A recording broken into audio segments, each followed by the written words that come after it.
Ну, сначала, если можно, я скажу пару слов по поводу все-таки диалектов, чтобы какой-то переход был, да, а потом я перейду к сугубо действительно теоретическому докладу.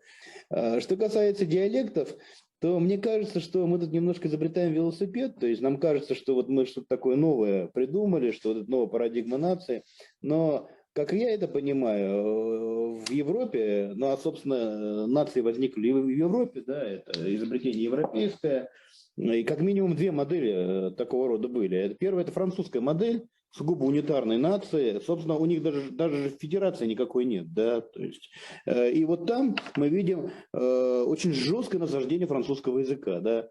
Не только уничтожение практически всех диалектов французского языка, которых было огромное количество, но вплоть до уничтожения языков национальных меньшинств, да, потому что там живут же не только французы, там есть корсиканцы, там есть бретонцы, там есть гасконцы, французские баски, да, и вплоть до 50-х годов 20 века французское государство вело очень ожесточенную борьбу вот именно с этими языками, да, то есть если ты живешь во Франции, ты француз, ты должен говорить по-французски. И только в 50-х годах под давлением вот Европы возникают какие-то лицеи национальные, начинаются изучать языки, и то до сих пор Париж не подписал Европейскую хартию по языкам национальных меньшинств, потому что у них позиция такая: у нас нет национальных меньшинств. Нация – это политическое сообщество, у нас единая нация французов, все, да.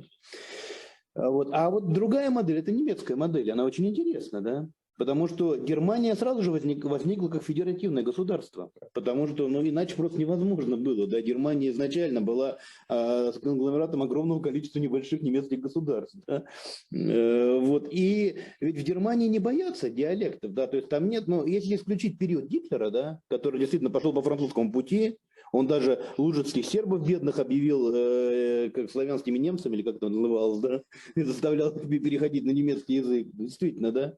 Вот если исключить период Гитлера, если взять там Германию, Веймарскую республику, взять Германию пост-гитлеровскую, современную Германию, то там уделяется очень большое внимание развитию именно каких-то вот того, что мы называем диалектами. Да? Причем это диалекты не в нашем смысле слова, что вот там, как вот, ну, у русских, допустим, вот на Волгу поедешь, там они немножко окают, у них диалект, да, а там полноценные диалекты, то есть северный немец южного не понимает, если они будут говорить на своих диалектах. И там есть Hochdeutsch. Hochdeutsch, Hochsprache, да, это единый государственный язык, язык высокой литературы, но он именно скорее какой-то культурный образец, да, он не навязывается всем как единственное средство общения, да. Например, есть литература на баварском диалекте, никого это не пугает, да. То есть вот это уже, можно это даже изучать, да. То есть тут ничего никто не придумывает, что вот взяли, придумали там северо-западный диалект или другой диалект, да, то есть есть государства, в которых все это есть, функционирует. Но надо быть готовым к тому, что действительно, да, потому что, как я понимаю, наши оппоненты все-таки пытаются это представить как политическую спецоперацию, да, что на самом деле на диалект никому дела нет, да, а вот оторвать как бы такой кусочек и присоединить к себе. Но это не так, да, я надеюсь. Вот и если это не политическая спецоперация, нужно быть готовым к тому, что на диалекте будет литература, да.